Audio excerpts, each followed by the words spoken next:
вечер со топ тема, вечерва интервју со главниот државен ревизор Максим Ацевски, со кој што ќе разговараме за неколку ревизорски извештаи. Еден од поновите е оној за Фондот за здравствено осигурување. Се случи неговото објавување непосредно и пред хакерскиот напад, а ревизорите предупредија за недоследностите и во IT системот. Ќе го обработиме и ревизорскиот извештај за пожарите и состојбата во однос на подготвеноста на државата за заштита од пожари, и секако оној во кој што е констатирано дека има голема загуба во буџетските пари кога станува збор за водното право и искористувањето на водите за наводнување на земјоделски и други површини, секако и за меѓународната соработка на Државниот завод за ревизија и за се она што во моментов го работат ревизорите. Останете со нас и благодарам за присуството, господин Ацевски, што вечерва сте во топ тема. Јас само најавив вака неколку извештаи кои што Државниот завод ги обработи во последно време. Благодарам на поканата и поздрав до гледачите на Телма телевизија. Некако веднаш почнав со најавата директно со оној најинтересниот извештај кој се некако поклопи временски со хакерскиот напад на Фондот за здравство. Ревизорскиот извештај издаде извештај во кој што меѓу другото констатиравте и каква е состојбата во Фондот за здравство кога станува збор за IT системот. И таму е констатирано дека не се донесени IT стратегии за развој на информацијскиот систем, заштита на податоците, функционирање на системот по евентуални катастрофи согласно стандардите на информацијската безбедност. Ова е само еден сегмент што јас го читам во овој извештај, иако има и други наоди во ревизорскиот извештај, сепак констатиравте и недоследности во неколку сегменти од безбедноста на IT системот. Можете ли да ни кажете што всушност на што се темели ваквиот заклучок во однос на немањето стратегии на развој или недоследности во самата структура на IT системот? Благодарам на прашањето. Се работи за интересни теми кои што во последно време побудуваат интерес, имајќи во предвид дека нашата држава и институциите од јавниот сектор постојано се под одредени хакерски напади со кои што во суштина се загрозува безбедноста на податоците. Чувствувам доза на жалење во кое што во суштина Фондот за здравствено осигурување е еден од субјектите кој што секоја година представува предмет на ревизија од страна на Државниот завод за ревизија, и жалам што дадените препораки за подобрување на работењето на Фондот за здравствено осигурување не сериозно беа сватени во досегашниот период, и од содржината на самиот конечен ревизорски извештај може да забележите дека одредени состојби во континуитет се повторуваат, и за жал не само во делот на безбедноста на податоците, него имаме состојби кои што се повторуваат и во делот на нешто значи комуникацијата и давањето на услугите од приватните здравствени установи, од јавните здравствени установи, потоа од позитивните листови на лекови кои што започнувајќи 2015 година досега не е ажурирана и така натаму, што укажува за степенот на грижа и за степенот на квалитетот на дадените услуги кон граѓаните. Во делот на IT безбедноста континуирано кажувавме дека во суштина има повеќе причини кои што ќе постојат ризици во работењето на самиот Фонд за здравствено осигурување, посебно во делот на заштита на податоците и нивната безбедност. И она што ние како Државен завод за ревизија и јас лично како главен државен ревизор постојано го укажувам дека треба да се научиме да управуваме со ризиците. За жал, во досегашниот период во суштина само ги лечиме последиците, а не се научивме да воспоставиме структура која што во суштина ризиците ќе сведеме на едно прифатливо ниво. За жал, состојбите кои што придонесува за една таквата состојба во делот на информацијниот систем на Фондот за здравствено осигурување, последиците ги знаете, каде што беа хакирани дел од нивните податоци. И тоа подолго време, морам да напоменам, дека се случуваше речисите. И секако во суштина, она што го кажувам во преходниот период на моје излагање, малку сум разочаран кога што дел од медиумите во суштина го поставува прашањето дали Фондот за здравствено осигурување платил за повраток на одредени податоци и така натаму. Очекува да биде поставено клучното прашање кои се причините за таквата состава, бидејќи Фондот под знак наводници да платил за таквите податоци, ќе провериме во наредната ревизија. Клучното прашање кои се причините за таквата состојба што допринела да може да бидат хекирани таквите податоци. Да, само сакам да кажам дека вие сигурно сум дека сте предупредувале за IT системот и во претходните ревизорски извештаи. Ова не е прв извештај каде што сте предупредиле за состојба. Во континуитет ние предупредуваме и за останати состојби и за IT системот на Фондот за здравствено осигурување, а причините се повеќе слојни. Ако може да забележите од самата содржина конечниот ревизорски извештај, ќе забележите дека во актот за организација и систематизација систематизирани се 34 вработени кои што имаат или треба да имаат познавање од IT безбедност или IT инженери. Вработени се 3 лица кои што се со постојано време траење на работење и 3 лица по договор на дело. Меѓутоа, ако забележите дека во последните 10 години нема никакви вложувања во осовремување на IT системите, секако доаѓа до една констатација во која што во суштина се случи тоа што се случи. Верувам... Да, вие рековте да се нагласат причините зошто дојде до таков хакерски напад. Јас само да кажам дека непосредно пред случувањето на хакерскиот напад, претходно кога проверивме јавни набавки, тие склучиле со одредена фирма договор за одржување на IT системот и префрлање на дел од податоците. Меѓутоа, она што ревизорите го видоа во извештајот е напишано дека презентираните IT политики и процедури на IT безбедност се од 2014 година и не се ажурирани по долго време. Ова е само еден сегмент. Сега веќе ако зборуваме за причините, верувам ги има многу, ова е само една. Видете, има две состојби.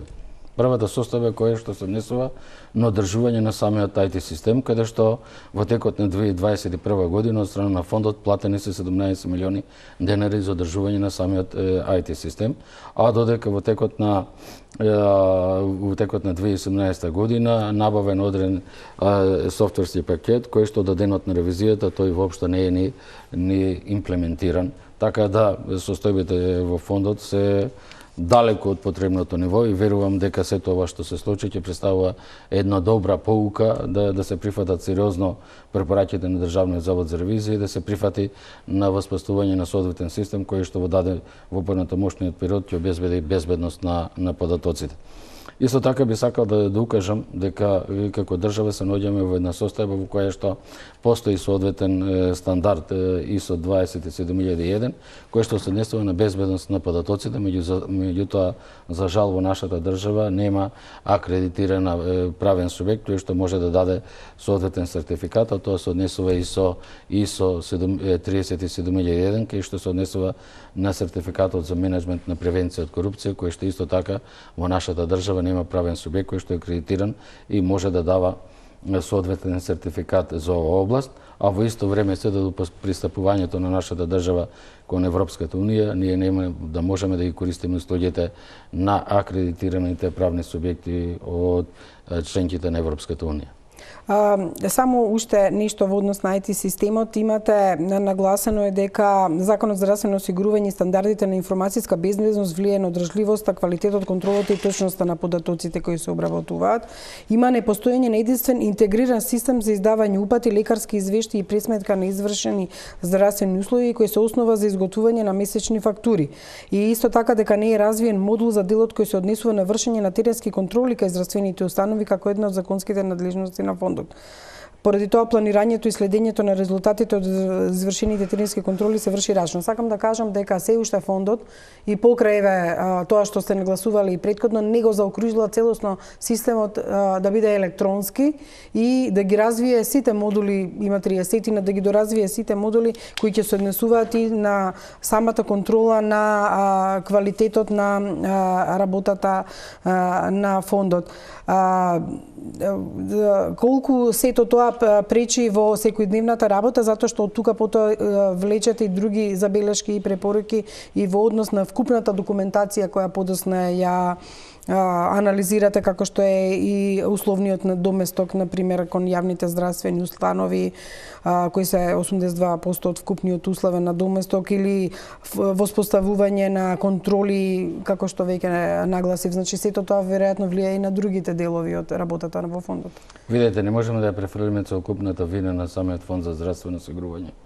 Бидејќи согласно постојната законска регулатива се работи за два различни софтверски пакета. Знаете дека софтверскиот пакет мој термин е во надлежност на Министерството за здравство, кое што во суштина служи за закажување на термините, за евидентирање на здравствените услуги, во исто време за издавање и припишување на лековите на здравствените осигуреници, додека системот за фактурирање е во суштина кај самиот фонд за здравствено осигурување.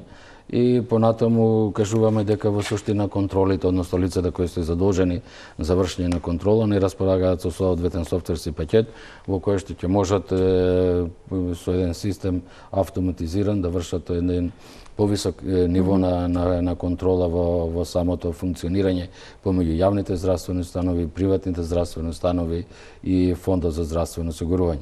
Ако може да забележите во однос на што значи издавањето на рецептите за здравствените осигуреници и нивното фактурирање на терет на фондот, ќе забележите дека се случува голем број на два пати евидентирани рецепти на здравствените услуги, висок износ на два пати платени услуги и така натаму, и исто време степенот на извршени контроли во приватните здравствени установи не е соодветен на потребното ниво, иако може да се забележи структурата на извршените контроли помеѓу приватните здравствени установи и јавните здравствени установи.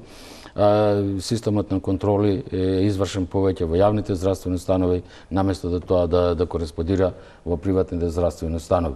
Секако како држава треба да се грижиме дека ако во суштина имаме одлевање на средства од буџетот на фондот за здравствено осигурување, тогаш треба да се грижиме и нашите контроли, односно контролите на фондот за здравствено осигурување, да бидат претежно наменети кон приватните здравствени установи.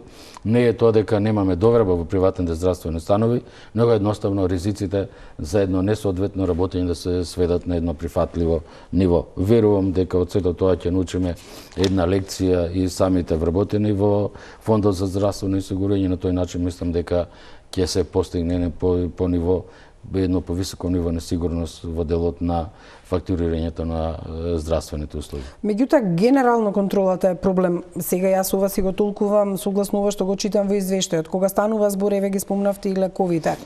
ЈЗУ до фондот на месечно ниво доставуваат фактури за здравствени услуги во кои се вклучени и лековите во кои е одобрен условниот надоместок. Од друга страна, гледаме дека многу и јавни здравствени установи се со блокирани сметки и со загуби. Значи, покажува еден нефункционалност во доделување и контролата на средствата. Јавните здравствени установи добиваат средства за да работат, најчесто се со две сметки. Едната сметка им е за плати, другата сметка им е за набавки и слично. Дел од нив, еве, како што беше при Лепската, е со блокирани сметки. Немањето на контрола и имањето повеќе софтверски решенија доведува до тоа да не се обезбеди целосна системска контрола при изготвување и доставување на фактурите од аптеките, например. Па затоа во текот еве на 21 година сте констатирале дека се исплатени 2.624.853.000 денари во однос на овие работи. Видете, тоа се факти утврдени во самиот конечен ревизорски извештај. Мора да кажеме дека од извршените контроли кои што се однесуваат на начинот на фактурирање на извршените услуги јавните здравствени установи кон фондот за здравствено осигурување, во суштина треба да станува збор за купување на здравствените услуги. Меѓутоа, за жал, ние сме далеку од купување на здравствените услуги и во суштина се работи по цени кои што се формирани далеку во минатото и во суштина немаме класично купување на услугите од јавните здравствени установи, него едноставно буџетирање од страна на фондот за здравствено осигурување во рамките на можностите на фондот. Она што се однесува до фактурирањето на одредени надоместоци и така натаму, станува збор за оние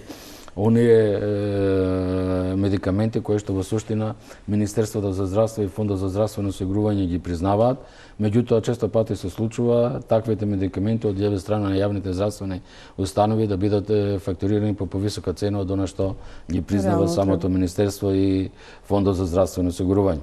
Како што рековме и преходниот период, во делот на релацијата на приватните здравствени установи и фондот, може да кажеме и точно, дека во суштина се работи за 22.000 два пати издадени рецепти или платени преку 2.624.853 денари, во суштина што значи една од нашите препораки е дадена во делот Фондот за здравствено осигурување да преземе мерки и активности да изврши повраќај на повеќе исплатените средства. Практично да биде појасно, два пати се наплатени лековите. Оние кои се наоѓаат на позитивна листа и за кои што плаќа веќе од буџетот Министерството за здравство, а се наплатува Фондот за здравство, извинете, а се наплатувани на пациентите кои дошле по лек, може ли по-пластично тоа да ни го објасните? Значи се работи за два пати доставени фактури за два пати издадени рецепти за медицински медикаменти. Добро, ама тоа не е дело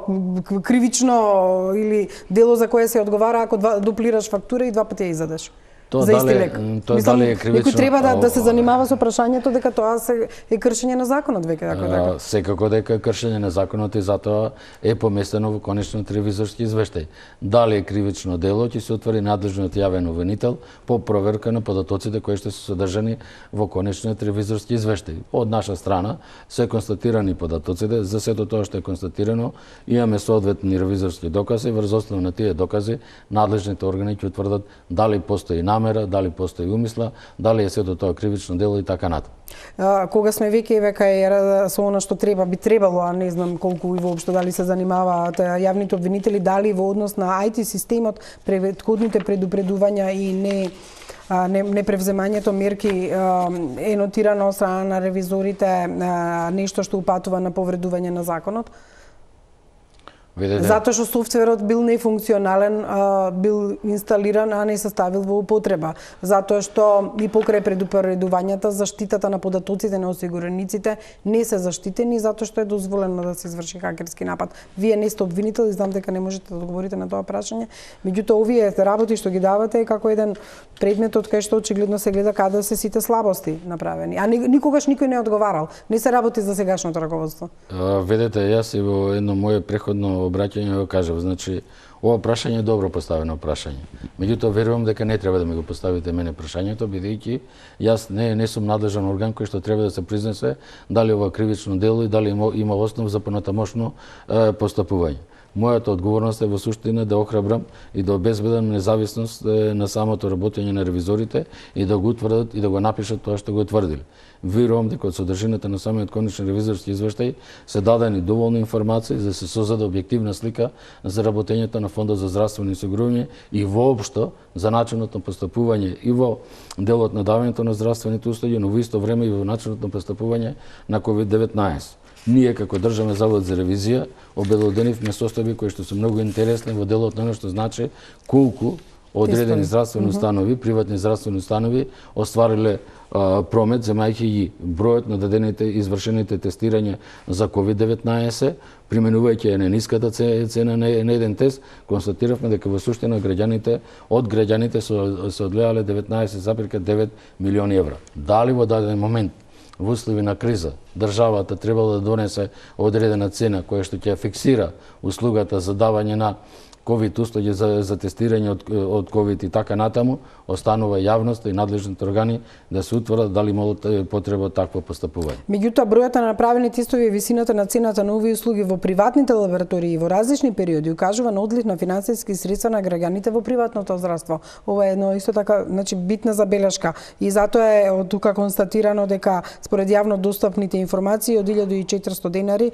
и 870.664 тестови направени се колку во ПЗО, а колку направени во приватните установи. Од ревизорскиот извештај се гледа дека е дозволено на некој начин. Морам така да кажам да се прават тестовите во приватните лаборатории, тие да остваруваат профит, а не е овозможено навремено, ниту пак доволно тоа да се прави во јавното здравство, каде што ние сите плаќаме здравствено осигурување. Од тука е поентата во одгледањето. Состојбата е таква како што е. Некој дозволил да работат приватните лаборатории со такви цени. Состојбата е таква како што е наведена. Ние во суштина работиме врз основа на докази.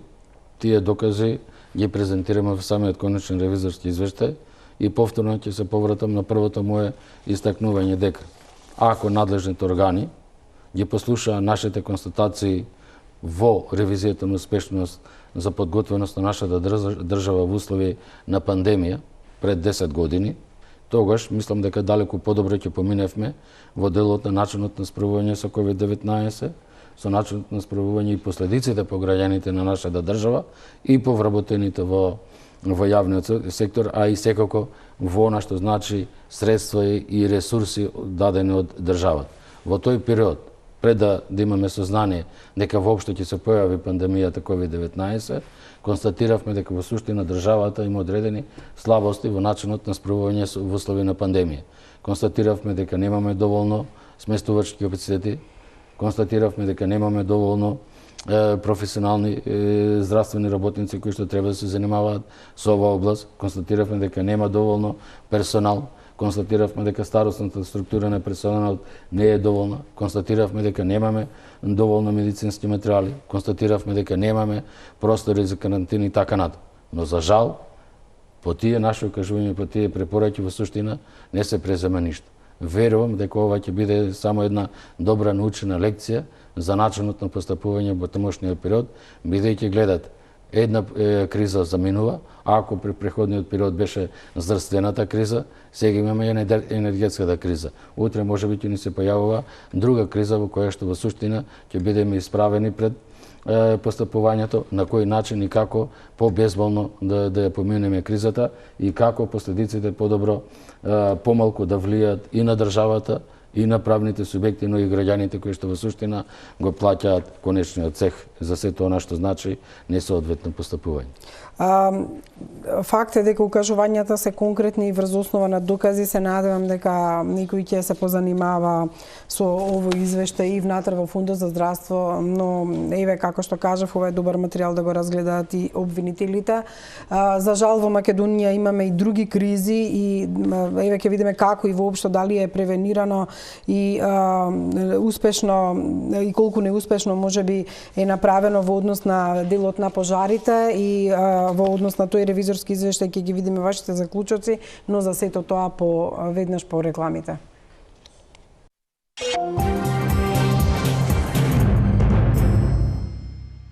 Продолжуваме со топ тема интервју со главниот државен ревизор Максим Ацевски. Она што е еден од поновите извештаи е извештај што го работевте за пожарите. Опожарени се 3% од скупната површина на шумите, она што се случуваше во Источна Македонија, во шумите од Беровскиот крај и Малешевијата. Извештајот констатира и во однос на самата превенција, заштита, меѓутоа и во однос на тоа дали и како е постапувано во однос на пожарите, кои ја констатиравте за жал состојбата на тоа колкава површина е изгорена. Оно што јас можам како новинар да го кажам дека и овдека видовме забавена реакција и немање превенција. Што констатираше овој извештај и во однос на превенцијата, подосна и за самата реакција, затоа што ако го погледнеме овој извештај ќе видиме дека е повеќе слоен е проблемот и од организацијски аспект и во однос на функционирањето на службите. Тука многу служби требало да бидат одговорни, ама не биле координирани, а она што исто трагично е и самата опрема која е застарена и ние правевме прилози дека има пожарникарски возила кои потекнуваат од 1966 година и за жал исплатата на парите на оние кои треба да се грижат и за шумите, вработените, но и самите пожарникари кои беа со новиот закон ставени и под општинска капа. Но да одиме со ред. Какви се констатациите во однос на самата превенција на шумите? Јас би почнал од самиот почеток и од содржината на самиот ревизорски извештај. Во суштина, во последните неколку години обрнуваме внимание на теми кои што би требало да бидат офатени и тесно поврзани со целите за одржив развој, односно со агендата 2030, тесно поврзана со животната средина и во суштина заштита на на ресурсите, она што значи шумските подрачја, она што значи шумите кои што во суштина се еден од клучните регенератори на нашата планета и абсорбирање на јаглерен моноксид. Од она што и сами кажавте дека во суштина вкупната површина под шуми во нашата држава е 1.700.000 хектари. И ако може да забележите дека во суштина кажуваме дека 3% од вкупната шумска површина во нашата држава во текот од 2019 до 2021 година е уништена. Ако може да забележите или верувам дека сте направили анализа на самиот конечен ревизорски извештај, имаме едни парадоксални податоци. Во текот на 2019 година опожарени се 15.675 хектари. Ја мислам дека го имам и овој телуп да можат и гледачите да го видат. Со тоа што опожарената дрвна маса е 95.938 метри кубни. Ако направиме споредба со опожарената површина во 2021 година, ќе видиме дека тоа е 12.315 хектари или 0,78 од површината опожарена во 2019 година. Меѓутоа, ако направиме споредба на дрвната маса која што е опожарена, ќе видиме дека се опожарени 420.023 метри кубни дрва или 5,10 пати повеќе дрвна маса споредено во 2019 година. Ова што сакам да укажем, во суштина кога зборуваме за површина, за метри кубни и така натаму, можеби делува незначително во однос на што значи и финансиски ефект. Да, тоа исто можеме да го видиме, тие бројки се многу драматични. Ги споредиме бројките кои што ви покажуваат и кои што ревизорите со мркотрпна работа ги пресмета, и ако во текот на 2019 година штетата изнесува 13 милиона евра, во 2020 1 милион евра, во 2021 штетата изнесува 38 милиона евра. Или вкупно за 3 години имаме изгубено 52 милиона 882.000 евра. Штета која што во суштина не е за подценување. Понатаму доаѓаме сега во суштината на оно што значи причините. И повторно ќе кажам, неминовно е во понатамошниот период, час поскоро, да сватиме дека не треба да трчаме по состојбите. Треба да воведеме систем во кој што ќе обезбедиме управување со ризиците.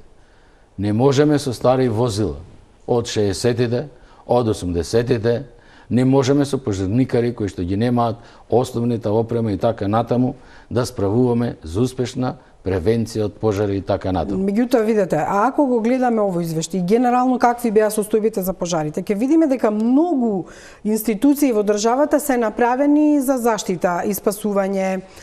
Имаат ингеренции општините, имаат ингеренции државните институции, имаат ингеренции владата, собранието кои што носеле закони. Тука се наречени во извештајот СУК и СЗС. Потоа, од друга страна, морам да напоменам дека Македонски шуми еве сега има оглас дека ќе вработуваат уште 400 нови работници. Шегата бе нели по социјалните мрежи дека за секое дрво у Македонија е вработен. Сведоци сме на вработување на луѓе во институциите кои што очигледно се во канцелариите. Сега не сакам да ве префрлам од тема на тема, ама сакам да нагласам дека и вие сами констатирате дека има 250 шумочувари како работни места, распоредени на други позиции. Сакам да кажам дека ние сега ако го анализираме извештајот е комплексен и од многу работи зависи зошто не функционира системот, а од друга страна во некои делови постојат институции на хартија, нема нивно синхронизирање и нема превенција затоа што системот е нефункционален. Многу бабици килаво дете, народски кажам. Во ред. Значи, моето учество овде не е да ги апострофирам самите правни субјекти кои што се надлежни, бидејќи тие субјекти се наведени во конечниот ревизорски извештај и секој од самите правни субјекти си имаат своја надлежност и улога во системот на управување со кризи или во системот за заштита и спасување. Меѓутоа, она што во суштина сакам да го упатам, дека во суштина крајно време е да сватиме сериозна работата и дека секојдневно движејќи се во нашето обкружување забележуваме дека во суштина нешто не функционира. Можете слободно да прошетате низ боровите шуми и да видите колку тие се нападнати од боровиот четник. Не треба ниту една институција, ниту еден друг да следи, бидејќи тоа е јавно достапно и во суштина секој што е надлежен и малку совест кој што има треба во суштина да реагира и да превенира. За секој изгорено дрво потребни се 50 години за да се регенерира. Дали сме ние подготвени и дали сме толку имотни да си дозволиме таков луксус во кој што секоја година се повеќе и повеќе ќе ни гори дрвната маса. Велам и сметам дека не сме ниту толку имотни, ниту толку богати за да дозволиме такво случување. Без разлика на институциите кои што се инволвирани во системот, без разлика на она што значи отсутство на стратешки документи, без разлика отсутство национален координатор и така натаму и така натаму. Укажувам на потребата дека сите посочени надлежни органи и институции треба сериозно да постапат по дадените препораки, час поскоро да ги предложат одредени стратегии кои што отсуствуваат, час поскоро треба да ги формираат одредени тела, во суштина да се создаде еден ефикасен систем на реагирање и на превенција од пожарите. Кога рековте да се формираат одредени тела, донесени се национални стратегии, уредби и слично по кои што не е постапено. Некои се носени во 2012 година, некои се носени претходно, некои подосна, меѓутоа најчесто се гледа од извештајот дека не се формирани соодветните тела или пак она што нас можеше да се види на терен е некоординираноста на службите кои ќе одговори во една ваква криза. Јас знам дека вие не сакате да ги апострофирате службите, меѓутоа во извештајот јасно се гледаат сите аномалии, затоа што е многу добро направен, детален и посочени се сите аномалии кои што се во однос на нефункционирањето на системот и тогаш ни е јасно зошто всушност не можевме да ги спасиме 3% од изгорената шума и зошто ни треба и пожарникарни служби од другите држави да ни помогнат за да можеме оваа криза да ја совладаме. Видете, јас не можам да кажам ништо повеќе од тоа што го кажавме во самиот конечен ревизорски извештај, бидејќи само ќе доаѓаме до повторување на оно што сме го кажале. Меѓутоа, ако кажеме дека немаме национален план за управување со пожарите на отворен простор, доволно кажувам. Нема потреба да ви повикувам Министерството за земјоделство, шумарство и водостопанство или Министерството за животна средина и просторно планирање, час поскоро да го донесат таквиот план. Мислам дека на сите ни е јасно дека постоењето на таков план во суштина ќе ги утврди сите мерки и активности, сите носители и сите конкретни активности кои што треба да се преземат во еден даден момент. Дали во суштина треба да постапуваме координирано? Да, треба да постапуваме координирано. Меѓутоа, дали имаме доволно луксус од 1980 година по наваму да немаме систем на тревожење? Треба да се запрашаат надлежните органи. Сирените не се вклучени од 1980, пред 20 години биле вклучени. Значи, тој систем постои од 1980. Во овој момент тој систем не е функционален. Тоа го пишавме во преходна ревизија за управување со кризите. Мислам дека е повеќе од 10 години. Тоа го пишуваме и сега. Состојбата е иста. Дали треба повторно да пишуваме, не знам. Па вие постојано пишувате, ама очигледно не е постапено, па се повторува. Втората работа, ако погледнете со тракторите, кои што се наменети за гасење на пожарите. Се уште во преходниот ревизорски извештај констатиравме дека немаат соодветни услови за нивно соодветно сместување, односно гаражирање. До ден денеска состојбата е иста. Дали сме толку богати за да купуваме таква опрема за гашење на пожарите, да бидат изложени на времето и на влијанието на секое на природните услови? Мислам дека не сме толку богати. Но ние со сила не можеме никому да натераме да преземе неодредени мерки. Колку констатирано е и дека надлежноста на општините која има директно на противпожарните служби, тие се под нивна капа и тука веќе кажавме од кога се возилата и колку се олтајмери, меѓутоа колку е можно да опстојуваат противпожарните служби во рамките на општините, ако ја знаеме финансиската состојба и на општините. Не секоја општина може да инвестира во механизација, ниту пак таму се гледа дека и самите пожарникари во однос на нивните плати и слично, значи самата пожарна служба може да се доведе до знак прашање дека не може толку така да обстојува во секоја општина. Видете, надлежноста на територијалните противпожарни единици е пренесена надлежност согласно одредбите за Законот за финансирање единици на локална самоуправа. Имаме посебен закон за пожарникарство, каде што во првиот момент, кога се изврши пренесување на надлежноста, територијалните противпожарни единици беа во надлежност на Министерството за внатрешни работи. Потоа таа надлежност беше префрлена на Дирекцијата за заштита и спасување, во момент е пренесена преку Министерството за одбрана. Тоа е една сосема други политики и мерки зашто имаме кружење на овој систем и така натаму и не би сакал да навлегувам, меѓутоа би сакал да истакнем во делот на она што значи финансирање. Имаме една жалостна состојба во која што ни криви недолжни општините доаѓаат и да го плаќаат крајниот ефект од она што значи нефункционалност на системот. Зошто го велам ова? Отсуството на точно утврдување на трудот на вработените во територијалните противпожарни единици, нивното вреднување и соодветно вреднување согласно позитивните законски прописи, предизвикува да сите општини кои што имаат ваква надлежност да се соочуваат со одредени тужбени барања, каде што се исплатени огромни средства и на вработените кои што се вработени во територијалните противпожарни единици, но и на адвокатските друштва кои што ги застапуваат вработените во овие друштва.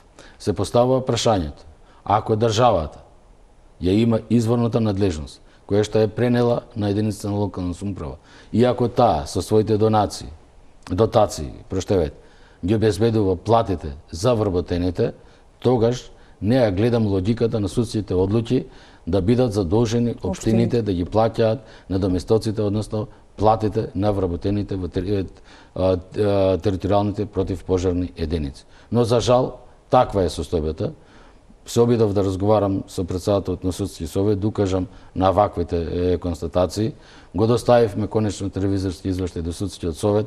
Имаме и различни постапувања од одредени судови до одредени судови каде што немаме воспоставена судска пракса и така натаму, меѓутоа работите се такви како што се. Верувам дека во рамките и заедницата на единицата локална самоуправа и единицата на локална самоуправа кои што имаат пренесени вакви надлежности и надлежното министерство ќе седнат да ги договорат работите и да се создадат јасни услови за функционирање на територијалните противпожарни единици и создавање на услови за опремени територијални противпожарни единици во кои што ќе имаат услови за превенција од пожарите. Не ни требаат возила од 60-тите до 80-тите години, него ни требаат современи материјални технички средства кои што во услови ќе прават на брза и на времена превенција од пожарите. Верувам дека еден ден ќе бидеме сведоци на постапувањето по овој конечен ревизорски извештај и на она што значи вистинска превенција од пожарите. Да, има уште многу детали од овој извештај. Вие зборувате и за тоа дека не е утврдена прековремената работа во центрите за известување тревожено и другиве служби одговорни за тоа.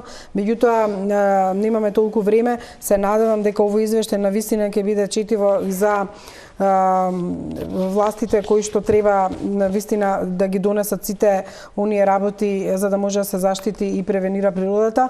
Пауза за реклама и уште еден извештај кој навистина сакам да го обработиме заради тоа што предупредувавте и претходно тоа колку средства од буџетот се одлеваат заради тоа што искористувањето на водното право, а не на платата на водата која што се троши за наводнување. Ние работевме неколку пати на овие теми и иако ревизорите навистина укажаа многу сериозно дека се одлеваат сериозни средства од буџетот, јас до денеска не гледам дека е постапувано, но за сето ова по рекламите.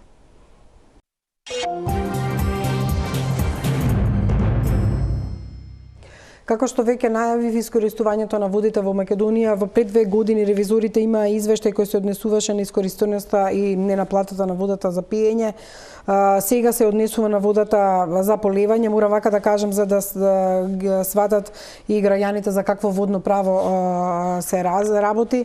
Констатирана е и во овој извештај лошата состојба на системите за наводнување која довело до нивно недоволно искористување, а во исто време 2/3 од земјоделски површини се наводнуваат надвор од истите и она што е многу битно не се фактурирани од вршителите на водостопанската дејност. Излегува дека водата се користи, а не се наплаќа. Слична состојба имавме, ми се чини, во однос на водата за пиење или она вода што беше на јавните места која што се изливаше и не се наплаќаше во претходниот извештај. Меѓутоа, ево, овој факт на вистина загрижува дека во исто време 2/3 од земјоделски површини се наводнуваат надвор од она што треба да го покрие водостопанство и да го наплати. Видете, и ова ревизија на успешност или оваа тема во суштина представува дел од целите за одржив развој, каде што е една од целите за одржив развој и обезбедување водата за пиење и секако производството на храна.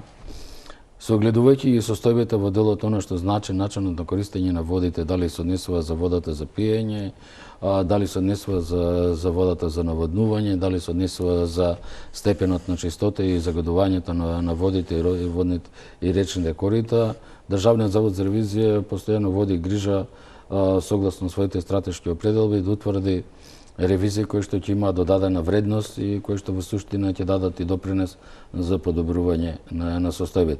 Се работи за тема која што го обработува работењето на повеќе јавни предпријатија, меѓутоа клучно е работењето на АД Водостопанство и јавното предпријатие Стрежево, кое што во суштина се занимаваат со обезбедување на вода за наводнување на земјоделските површини. Ако погледнете структурата на утврдени проекти, искористени средства и така натаму, склучени договори за задолжување и така натаму, говори дека државата континуирано вложува средства во сето ова, меѓутоа, ако ги погледнеме резултатите кои што стваруваат, тие во суштина има потреба да се подобруваат, односно, според моје видување на ревизорите, тие се недоволни. Согледувајќи заклучно со јули 2022 година, може да констатираме дека се започнати 8 проекти, од кои 3 проекти за изградба и 5 проекти за рехабилитација, или вкупната вредност на овие проекти изнесува 92 милиони евра, додека во периодот од 2022 до 2002, односно во периодот од 20 години, 2002 до 2022 година, склучени се повеќе договори за заеми во износ од 193 милиона евра. Секоја чест и пофалби за надлежните органи за обезбедувањето на доволно средства за склучување на соодветни кредити и за финансирање на оваа дејност. Да, затоа што видовме, извинете, има од буџетски средства, има и по основ на кредити. Апсолутно. Проблемот е во неизвршувањето на уплатите во корист на буџетот на Република Македонија. Ако дозволите да завршам. Значи, државата од една страна во суштина се грижи да обезбеди доволно средства за финансирање на активностите во делот на изградба и рехабилитација на постојните системи, загрижува степенот на тековното одржување, бидејќи од вкупните средства само 1% е наменет за тековно одржување на објектите и затоа ни се последиците такви во делот на другите средства се за рехабилитација и за изградба на нови системи, меѓутоа она што загрижува е тоа што надлежните правни субјекти кои што биле задолжени за повлекување на траншите, односно за искористување на средствата, поради разни причини не обезбедиле навремено повлекување на средства и затоа државата има платено 272.000 евра казнени пенали. Тоа е едно од клучното прашање во кое што треба да се постави прашањето на одговорност зошто некој не преземал навремени активности да се обезбеди навремено искористување на кредитни транши, како би државата се заштитила од плаќање на дополнителни казнени пенали за оно што не сме го искористили. Ако забележите понатаму, од сето тоа што се однесува во делот на тековното одржување, реков и преходно, само 1% имаме наменети средства за тековно одржување на хидросистемите. и затоа не се јавуваат такви состојби во делот на загубите на водата и прикажаните количини на вода кои што се потрошени. Констатирана е лоша состојба на Да. самите хидросистеми и имате многу податоци во извештај и во однос на тоа колку глоба е уплатен и во однос на тоа дека не се плаќа на настанатите обврски за надоместок и во однос на тоа колку вода се троши по хектар, а колку е изгубена вода и така сте ја пресметале разликата. На загуби на вода потрошени над 457 милиони, односно 92 милиони метри кубни вода над планираното. И од тука автоматски се пресметува и загубата на средствата. Значи, зошто нема контрола на ова? Мислам, вака кога ги давате извештаите, зачудува фактот дека се констатираат волкави загуби на вода, а како никој да не се грижи за тоа кој како и зошто наводнува. На времето, морам да кажам, имаше некои служби кои што на терен и контролираа како се користи и се троши водата. Не само заради застареност на хидросистемот, туку евентуално и од кражби на таа вода за земјоделски површини. Видете, ние, ако се споредиме со другите држави, во кои што имаме електронско мерење на потрошените количини на вода, ние немаме протокомери. Ние немаме протокомери за водата за пиење во градските површини. И ако споредите дека во одредени општини имате 87% загуба на водата, која што доаѓа во водоснабдителниот систем, и ако споредите дека во нашата држава имаме 60% загуба на вода, водоснабдителните системи за пиење, во споредба со 30% кој што е европски просек, доволно укажува на грижата.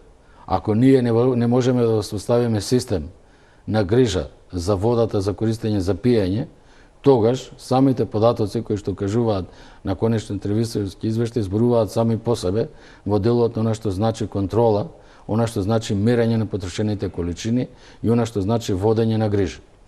Ако и погледнете податоците во конечниот ревизорски извештај, и ако може да забележите во самиот ревизорски извештај, дека АД Водостопанство има обезбедено само 13 дозволи за водно право, наспроти 64 дозволи за вадење на песок, чакал и камен. Да, тоа беше Дали ви кажува нешто сето тоа? Што е клучната дејност на АД Водостопанство? Да управува со системите за водоснабдување или да управува со песокот, чакалот и каменот. Добро, ама тоа не прави профит од чакалот, каменот и песокот. Се видете. Јас си констатирам, не вие. Тоа е ваша констатација. Јас не би сакал да навлигувам сето тоа. Меѓутоа верувам дека надлежните органи од извршната и законодавната власт ќе се запрашаат. И јас да сум менаџер на едно такво акционерско друштво, би се запрашал дали треба да вложувам дополнителни напори за подобрување на состојбата. Имено, ако ние, односно властениот државен ревизор, кој што го изработил овој ревизорски извештај, констатирал дека според просечните цени и изгубената вода, загубата во однос на АД Водостопанство е 3,6 милиони евра по основ на нефактурирана вода. Ако АД Водостопанство должи на име недоместок за вода во буџетот на државата 30 милиони евра, ако АД Водостопанство исто време, а тоа се однесува и за останатите јавни предпријатија, кои што кај дел од јавните предпријатија имаме неплаќање на јавните давачи кон државата. Каков пример даваме ние према останатите правни субјекти? Не се поставува прашањето останатите правни субјекти, па добро, зошто ако правните субјекти кои што се во државна сопственост не плаќаат даноци, не плаќаат придонеси, која е причината да бараме од приватните правни субјекти да плаќаат даноци? АД Водостопанство има 56,6 милиони денари неплатено ДДВ во корист на уплатната сметка на буџетот на државата. Не е тоа прашање. И ако се тоа го направите, и ако видите дека АД Водостопанство има 2,3 милиони евра пријавени штети кои што има врска да ги плати на крајните корисници. Да, затоа што имаат и судски предмети. Стрежово има само 67 милион денари по основ на штета, 1 милион евра, АД Водостопанство води судски постапки по основ на штети од 142 милиони денари или приближно околу 2,3 милиони евра. И се тоа изгубена нефактурирана вода, неуплатени средства во буџетот на државата, неплатен ДДВ во буџетот на државата во износ од 5 милиона и 3.565 евра за овој временски период. Во исто време, државата во период од 2019 до 2022 година има трансферирано 4.197.730 евра. Има ли потреба да се грижи менеджмент? Па не, тие си добиваат значи, средства. му даваме Пари информации, Да. продолжете да работите несоодветно, ние ќе ви ја покриеме она што значи потребата од финансиски средства за вашата ликвидност.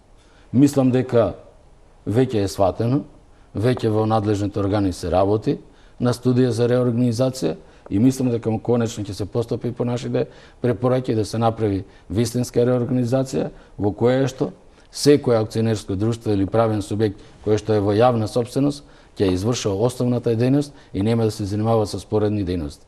На овој начин, доколку обезбедиме да се обезбеди квалитетна и навремена вода за полевање на површините, мислам дека ќе бидеме и посоодветни во она што значи производство на здрава, природна храна за нашето население, а и храна која што може да се извезува и да обезбеди дополнителни средства. Жалосно е кога ќе видите одредени менеджери кои ќе испаднат и кажат дека успеале да испорачаат вода за полевање на земјоделските површини на земјоделците, а во исто време ги гледате земјоделците како тие молат да им се испорача вода за да не им се упропасти нивниот производ. Овие се навистина фрапантни податоци и сега нема ни да ве прашувам дали некој тука треба да одговара или не, пак ќе ми кажат има служби кои тоа треба да го направат. Јас ќе констатирам лично дека за жал ова се извештаи на кои што многу сериозно треба да пристапат истражните органи, но за жал не пристапуваат. За крај во последнава минута. Тоа е ваша констатација. Тоа е моја констатација. Да, јас морам да кажам дека Државниот завод за ревизија дава толку детални извештаи за кои што навистина мора да се постапува, меѓутоа никој не постапува. Тоа е моја констатација. Она што само за крај сакам да ве прашам, дел од извештаите се правени во твининг програми во соработка со меѓународните и другите ревизорски од други држави ревизори. Таа соработка е дел од вашиот план за наредните години или е приближување заради приближување кон Европската унија и принципите на работа на унијата? Нашата соработка со меѓународните организации, вклучувајќи Европската унија, е стратешко предел. Ние во суштина целокупното наше работење во досегашниот период, не само последните 3 години во претходниот период, имаме безброј проекти кои што се однесуваат на зголемување на знањето и вештините на нашите вработени.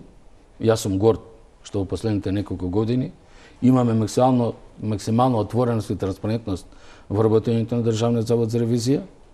Пресреќен сум што таквата отвореност и транспарентност е забележана од меѓународните организации. Како никогаш досега имаме присутност на меѓународните организации и подршка во нашето работење. Преку 10 меѓународни донатори се присутни во нашето работење. Еден од клучните донатори е Европската унија, кој што во претходниот период спроведовме проект од 1.500.000 евра, каде што направивме клучни резултати. Бевме прогласени како најдобар корисник на средства од Европската унија. Со сите останати проекти, вклучувајќи ги Институтот за изборни системи ИФЕС, УСАИД, програмата за развој на Соединените американски држави, Националниот демократски институт NDI, програмата за развој на Обединетите нации, UN Women, фондацијата Westminster Balkan и не знам уште кои други нека ми проштеваат ако некого пропуштив. Се насочени кон во суштина зголемување на знањето и вештините на нашите ревизори и со гордост можам да кажам дека нашето работење е во суштина понекогаш и репер за одредени земји членки во Европската унија. Целокупното наше работење во суштина е содржано во оваа презентација од последните 3 години, некаде околу 60 слайда во која што во суштина го кажува и она што значи постигнати резултати, она што значи засегнати страни. Ако во претходниот период 2019 година воопшто не се размислувало за засегнати страни, во овој момент ние имаме 1100 засегнати страни во кои што да јаснуваме информациите за содржината на конечните ревизорски извештаи. Да, вие јавно ги презентиравте овие податоци и можам една работа за крај да констатирам дека Државниот завод за ревизија, освен што прави ревизии кои што се навистина потребно четиво за оние кои треба да се занимаваат со проверка на тоа кој како го крши законот, е транспарентна и видлива и се потрудивте и јасно да ни ги покажете извештаите, дури со инфографици и со цртежи и графикони, за да може јавноста да свати за тоа колку пари од одредени институции се губат од страна на буџетот, државни пари кои се на даночните обврзници. За крај ќе ми дозволите да изразам благодарност на сите медиуми и вашиот медиум за отвореност и за поддршка на нашето работење, но исто време да изразам благодарност за вработените во Државниот завод за ревизија, кои што знам дека вложуваат макотрпна работа и труд за да го остварат ова, бидејќи во суштина ние како менеджмент само управуваме со нивните резултати. Верувам дека во наредниот период надлежното Министерство за финансии заедно со владата и собранието ќе сватат сериозноста на предложениот закон за државна ревизија, во кој што едно од клучните прашања е самата положба на вработените, независноста на Државниот завод за ревизија и секако вреднување на трудот на вработените. Ако не се обезбеди соодветно вреднување на трудот на вработените, ќе ни се доведе во ситуација во даден момент да немаме државни ревизори, да немаме соодветни IT инженери, да немаме достатно лекари и така натаму. Сакам да упатам апел дека професионалци не се создаваат за една година. Професионалци се создаваат со тек на повеќе години. Затоа очекувам дека сето она што сме го предложиле во предложениот закон за државна ревизија ќе биде прифатено и ќе се обезбеди соодветно вреднување на трудот, односно соодветни и достојни плати и надоместоци за вработените во Државниот завод за ревизија и секако за вработените во јавниот сектор. Доста е со она што го кажуваме постојано. Што ќе рече граѓаните?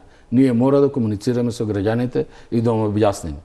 Ние ќе испорачаме квалитетни производи и услуги кон граѓаните само со соодветно вреднување на трудот на вработените во јавниот сектор, па и вработените во Државниот завод за ревизија. Господин Ацевски, ви благодарам за ова интервју и јас само уште една лична констатација. Се надевам дека еден ден наместо да бидат само доставувани до обвинителството, ќе имате муки сила веднаш да поднесете и кривични пријави за овие за кои што пишувате. Не мора коментар. Ви благодарам уште еднаш. Ви благодарам за вниманието. Останете со програмите на телевизија Телма. Пријатна вечер.